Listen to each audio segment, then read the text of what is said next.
പുകഴേറിയ കഷ്ടപ്പാടാ നീണ്ടവനാം മശീഹ തേനമിക്കും നടിയാ ഈ ഉഷസിൽ പുകഴേറിയ കഷ്ടപ്പാടാ നീണ്ടവനാം മശീഹ തേനമിക്കും നടിയാ ഈ ഉഷസിൽ നാദാദേ സ്തുതി ബഹുമാനം താതനും മഹിമ വന്ദനകൾ പരിശുദ്ധാത്മനും ഉണ്ടാകണമേ കൃപയിവനിൽ പാപികളിൽ ഉയരി യെരൂശലേം വാതിൽ കുള്ളിൽ നിൻ സിംഹാസനമണയണമേ പ്രാർത്ഥനമശിഹ സ്തോത്രം കർത്താവേ സ്തോത്രം കർത്താവേ നിത്യം ശരണവുമേ സ്തോത്രം ഭാരിക്കുമോ.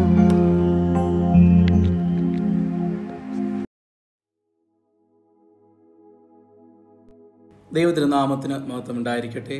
കർത്താവിനാൽ ഏറ്റവും സ്നേഹിക്കപ്പെട്ടവരെ, 40 ദിവസത്തെ നോമ്പിനും ഉപവാസത്തിനും പ്രാർത്ഥനകൾക്കും ശേഷം മഹത്വപൂർണമായ ഹാശ കാലഘട്ടത്തിലേക്ക് നാം പ്രവേശിച്ചിരിക്കുകയാണ്. നമ്മുടെ കർത്താവിൻ്റെ പീഡാനുഭവവും കുരിശുമരണവും ഉദ്ധാനവും പ്രത്യേകമായിട്ട് അനുസ്മരിക്കുകയും ധ്യാനിക്കുകയും പ്രാർത്ഥിക്കുകയും അനുഷ്ഠിക്കുകയും ഒക്കെ ചെയ്യുന്ന കാലഘട്ടമാണല്ലോ ഹാശായുടെ ഈ കാലഘട്ടം. വിശുദ്ധ മത്തായി ശ്ലീഹ എഴുതിയ സുവിശേഷം 3-ാം അധ്യായം 8-ാം വാക്യത്തിൽ നാം ഇപ്രകാരം വായിക്കുന്നു: മാനസാന്തരത്തിന് യോഗ്യമായ ഫലങ്ങൾ പുറപ്പെടുവിക്കുവിൻ. ഫലം പുറപ്പെടുവിക്കുക എന്നുള്ളത് നല്ല ഒരു വൃക്ഷത്തിന് മാത്രം സാധ്യമാകുന്ന ഒരു വസ്തുതയാണ്. നാം ഓരോരുത്തരുടെയും ജീവിതത്തെ, അല്ലെങ്കിൽ നമ്മുടെ ക്രിസ്തീയ ജീവിതത്തെ നല്ല ഒരു വൃക്ഷത്തോട് നാം താതാത്മ്യപ്പെടുത്തി ചിന്തിക്കുമ്പോൾ ഈ വാക്യത്തിൻ്റെ അടിസ്ഥാനത്തിൽ 3 തലങ്ങളിലൂടെ നാം ഓരോരുത്തരും കടന്നു പോകേണ്ടതായിട്ടുണ്ട്. ഒരു വൃക്ഷം ഫലം പുറപ്പെടുവിക്കുന്നതിന് ആ വൃക്ഷം അതിന് യോഗ്യമായ രീതിയിൽ വെട്ടിയൊരുക്കപ്പെടുക എന്നുള്ളത് മർമ്മപ്രധാനമായ ഒരു ഘടകമാണ്. ഒരു വൃക്ഷം എപ്രകാരം അതിനെ ഫലം പുറപ്പെടുവിക്കുവാനായിട്ട് നട്ട് നനച്ച് വളർത്തപ്പെട്ട് ഒരുക്കപ്പെടുന്നുവോ, അല്ലെങ്കിൽ ഒരു ഫലം പുറപ്പെടുവിക്കുന്നതിന് തടസ്സമാകുന്ന എന്തെല്ലാം കാര്യങ്ങൾ ആ ഫലത്തിൽ നിന്ന് വെട്ടിമാറ്റപ്പെടുന്നുവോ, അതേപോലെ നമ്മുടെ ക്രിസ്തീയ ജീവിതവും ഫലം പുറപ്പെടുവിക്കണമെങ്കിൽ ഇപ്രകാരം വെട്ടി ഒരുക്കപ്പെടുക, അല്ലെങ്കിൽ ഫലം പുറപ്പെടുവിക്കുവാനായി ഒരുക്കപ്പെടുക എന്നുള്ളത് അനിവാര്യമായ ഘടകമാണ്. അതിനെയാണ് മാനസാന്തരം എന്ന് പറയുക. നമ്മുടെ ഓരോരുത്തരുടെയും ജീവിതത്തിൽ ക്രിസ്തീയ ജീവിതത്തിന് അനുയോജ്യമായ ഫലങ്ങൾ പുറപ്പെടുവിക്കുവാൻ തടസ്സമായി നിൽക്കുന്നത് മറ്റൊന്നുമല്ല, നമ്മുടെ ജീവിതത്തിൽ കടന്നുകൂടുന്ന പാപക്കറകളും അശുദ്ധിയുടെ മാലിന്യങ്ങളും ഒക്കെയാണ്. ഈ വസ്തുതകളെയൊക്കെ നമ്മുടെ ജീവിതത്തിൽ നിന്ന് എടുത്തു മാറ്റുവാൻ സാധ്യമാകുന്ന ഒരേ ഒരു വസ്തുത മാനസാന്തരം, അനുതാപം ഒക്കെ മാത്രമാണ്. അതാണല്ലോ ഈ നോമ്പിൻ്റെ കാലഘട്ടത്തിലെ പ്രധാനമായ ചിന്താവിഷയവും. നമ്മുടെ പാപങ്ങളെയും നമ്മുടെ കുറ്റങ്ങളെയും നമ്മുടെ കുറവുകളെയും ദൈവത്തിന് മുമ്പാകെ സമർപ്പിച്ചുകൊണ്ട് നമ്മൾ വിശുദ്ധിയിലേക്ക് മടങ്ങി വരുവാൻ, ഫലം പുറപ്പെടുവിക്കുവാനായിട്ടുള്ളൊരു മടങ്ങിവരവിൻ്റെ കാലഘട്ടമാണ് ഈ 40 ദിവസത്തെ നോമ്പിൻ്റെ കാലഘട്ടം. ഒരു വൃക്ഷം വെട്ടിയൊരുക്കപ്പെടുന്നത് പോലെ പ്രത്യേകിച്ച് വിശുദ്ധ കുമ്പസാരം എന്ന കുദാശിയിലൂടെ നാം ഓരോരുത്തരും ഈ കാലഘട്ടത്തിൽ വെട്ടി ഒരുക്കപ്പെടുകയാണ്. പ്രകാരമാണ് ക്രിസ്തീയ ജീവിതത്തിൻ്റെ ഫലങ്ങൾ പുറപ്പെടുവിക്കുവാൻ നാം നമ്മെ തന്നെ ഒരുക്കുക. രണ്ടാമത്തെ വസ്തുത ഈ വാക്യത്തിൽ നാം കാണുക യോഗ്യത എന്നുള്ളതാണ്. എന്താണ് നമ്മുടെ ഓരോരുത്തരുടെയും യോഗ്യത? പ്രിയമുള്ളവരെ, അയോഗ്യരായ നമ്മുടെ യോഗ്യത എന്നത് ക്രിസ്തുവിൻ്റെ പരിപൂർണതയിലുള്ള പങ്കുചേരലാണ്. ആ യോഗ്യത മാത്രമാണ് നമുക്ക് അവകാശമായിട്ടുള്ളത്. നമ്മുടെ ഓരോരുത്തരുടെയും പാപത്തിൻ്റെ മോചനത്തിനും മരണത്തിൽ നിന്നുള്ള നിത്യജീവനിലേക്കുള്ള കടന്നുവരവിനും വേണ്ടിയാണ് കർത്താവ് പീഡാസഹനങ്ങൾ ഏറ്റെടുത്തതും കുരിശിൽ മരിച്ചതും മരണത്തെ ജയിച്ച് ഉയർത്തെഴുന്നേറ്റതും.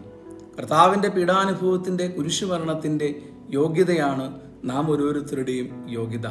നമ്മുടെ മാനസാന്തരവും നമ്മുടെ അനുതാപവും കൈക്കൊണ്ട് നമ്മുടെ അശുദ്ധിയിൽ നിന്ന്, നമ്മുടെ പാപവീഴ്ചകളിൽ നിന്ന് പരിപൂർണമായിട്ടും നമ്മളെ വിശുദ്ധിയിലേക്ക്, യോഗ്യതയിലേക്ക് നയിക്കുന്നത് കർത്താവിൻ്റെ ഈ യോഗ്യതയാണ്.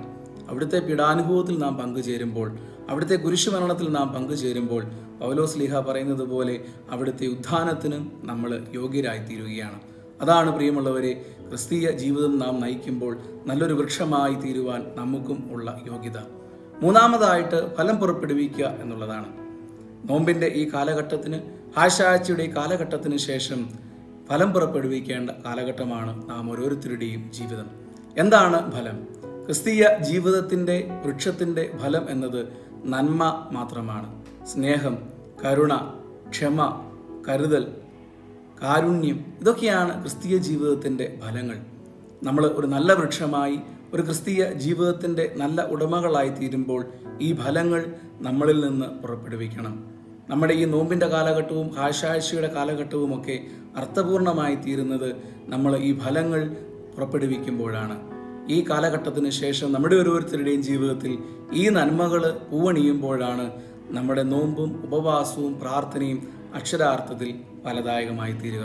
അതുകൊണ്ട് പ്രിയമുള്ളവരെ, ഇനി മുന്നോട്ടുള്ള കാലഘട്ടങ്ങൾ, ഇനി മുന്നോട്ടുള്ള കാലങ്ങൾ ഫലം പുറപ്പെടുവിക്കാനുള്ള കാലമാണ്.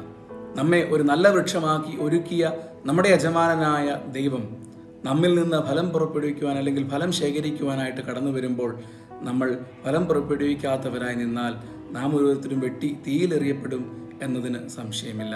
നമ്മൾ ഫലം പുറപ്പെടുവിക്കുവാൻ നമ്മളെ വളർത്തി നട്ട് നനച്ച യജമാനൻ, കൃഷിക്കാരൻ കടന്നു വരുമ്പോൾ നന്മയുടെ ഫലങ്ങൾ പുറപ്പെടുവിച്ച് നിൽക്കുന്ന വൃക്ഷങ്ങളായി നാം ഓരോരുത്തരും മാറണം. നമ്മുടെ കുടുംബങ്ങളിൽ, നമ്മുടെ ജോലി സ്ഥലങ്ങളിൽ, നമ്മളുടെ പഠന മേഖലകളിൽ, നമ്മളുടെ ഇടവകകളിൽ സ്നേഹവും സന്തോഷവും കാരുണ്യവും ഒക്കെ ചൊരിയുന്ന നല്ല ഫലങ്ങൾ പുറപ്പെടുവിക്കുന്ന വൃക്ഷങ്ങളായിട്ട് നാം ഓരോരുത്തർക്കും തീരാം. ഈ തുടർന്നു വരുന്ന കാലഘട്ടങ്ങൾ നല്ല വിളവെടുപ്പിൻ്റെ കാലഘട്ടങ്ങളായി തീരട്ടെ എന്ന് ഞാൻ ആശംസിക്കുന്നു, പ്രാർത്ഥിക്കുന്നു. എല്ലാവർക്കും കഷ്ടാനുഭവ ആഴ്ചയുടെ ആത്മീയ ചൈതന്യത്തിലേക്ക് കടന്നു വരുവാനും അതിലൂടെ ക്രിസ്തുവിൻ്റെ ഉത്ഥാനത്തിൻ്റെ മഹത്വപൂർണമായ തിരുനാളിൻ്റെ എല്ലാ നന്മകളും അനുഗ്രഹങ്ങളും ജീവിതത്തിൽ സ്വായത്തമാക്കുവാനും ആ സന്തോഷത്തോടെ, ആ പുണ്യ തിരുനാളിൻ്റെ പവിത്രതയോടെ നല്ല ഫലങ്ങൾ ജീവിതത്തിൽ പുറപ്പെടുവിക്കുന്ന നല്ല വൃക്ഷങ്ങളായി തീരുവാൻ നമുക്ക് ഓരോരുത്തർക്കും ഇടയാകട്ടെ. സർവശക്തനായ ദൈവം നമ്മെ അതിന് അനുഗ്രഹിക്കട്ടെ. പിതാവിൻ്റെയും പുത്രൻ്റെയും ജീവനുള്ള പരിശുദ്ധാത്മാവിൻ്റെയും നാമത്തിൽ ആമീൻ. ഈശോ മിശിഹായ്ക്ക് സ്തുതിയായിരിക്കും. പിതാവും പുത്രനും പരിശുദ്ധരുമായ ത്രിയേക ദൈവമേ, അങ്ങേ ഞങ്ങൾ സ്തുതിക്കുന്നു, ആരാധിക്കുന്നു. അങ്ങേക്ക് ഞങ്ങൾ നന്ദി പറയുന്നു. ഈ നോയമ്പിന്റെ പുണ്യദിനത്തിലൂടെ ഞങ്ങൾ കടന്നു പോകുമ്പോൾ ഈശോയെ, അവിടുന്ന് കാൽവരി ക്രൂശിലൂടെ ഞങ്ങൾക്ക് നേടിത്തന്ന രക്ഷ ഇന്ന് ഞങ്ങൾ അനുഭവിച്ചറിയുന്നു. നാഥ, നോയമ്പ് ജയത്തിന്റെ അടയാളവും ശത്രുവായ ദുഷ്ടന്റെ നേരെ തോൽക്കാത്ത ആയുധവുമാണല്ലോ. ഉപവാസത്താലും പ്രാർത്ഥനയാലുമല്ലാതെ ഈ വ്യാധി കടന്നു പോകുകയില്ല അല്ലേ ദൈവമേ. ഞങ്ങളുടെ നോമ്പും പ്രാർത്ഥനയും അവിടുന്ന് കൈക്കൊള്ളണമേ. യാക്കോബിന്റെ ലേഖനം 4-ാം അധ്യായം 8-ാം വാക്യം, നിങ്ങൾ ദൈവത്തോട് ചേർന്ന് നിൽക്കുവിൻ, അവിടുന്ന് നിങ്ങളോടും ചേർന്ന് നിൽക്കും. ഈശോനാഥ, ഇന്ന് ഈ ലോകത്തിന്റെ പ്രതിസന്ധികളിലും ഞങ്ങളുടെ ജീവിത പ്രതിസന്ധികളിലും ഞങ്ങളുടെ കൂടെയായിരുന്നു ഞങ്ങളെ ചേർത്തു പിടിച്ച ദൈവമായിരിക്കായ സ്തോത്രം. ഈശോയെ, ഇന്ന് ഈ ഓരോ ദിവസവും ഞങ്ങൾക്ക് തരുന്ന തിരുവചനത്തിനായി സ്തോത്രം. ഞങ്ങൾക്ക് തിരുവചനം പങ്കുവെച്ച് നൽകുന്ന ഞങ്ങളുടെ അച്ഛന്മാരെയും ഞങ്ങളുടെ സിസ്റ്റേഴ്സിനെയും ആത്മാരെയും അതിന് നേതൃത്വം നൽകുന്ന എല്ലാവരെയും സമർപ്പിച്ച് ഞങ്ങൾ പ്രാർത്ഥിക്കുന്നു. നാഥ, ഞങ്ങളുടെ തിരുസഭയെയും ഞങ്ങളുടെ പിതാവിനെയും ഞങ്ങൾ ഓരോരുത്തരെയും ലോകം മുഴുവനെയും ഞങ്ങൾ സമർപ്പിച്ച് പ്രാർത്ഥിക്കുന്നു. നാഥ, കരുണയായിരിക്കണമേ, അനുഗ്രഹിക്കണമേ. ഈശോയെ, ഇന്ന് ഞങ്ങൾ അനുഭവിക്കുന്ന ഈ ദൈവ സ്നേഹം ലോകം മുഴുവനും അനുഭവിപ്പാൻ ഇടയാക്കണമേ ഞങ്ങൾ പ്രാർത്ഥിക്കുന്നു. ഞങ്ങൾ ആത്മാവിലും സത്യത്തിലും ബലപ്പെട്ടുകൊണ്ട് തമ്പുരാന്റെ സാക്ഷികളായി ജീവിപ്പാൻ ഇടയാകണമെന്ന് ഞങ്ങൾക്ക് വേണ്ടി കാൽവരി ക്രൂശിൻ ജീവൻ വെടിഞ്ഞ യേശുവിൻ നാമത്തിൽ അപേക്ഷിക്കുമ്പോൾ കൃപയോട് കേൾക്കുമാറാകണമേ. ആമീൻ.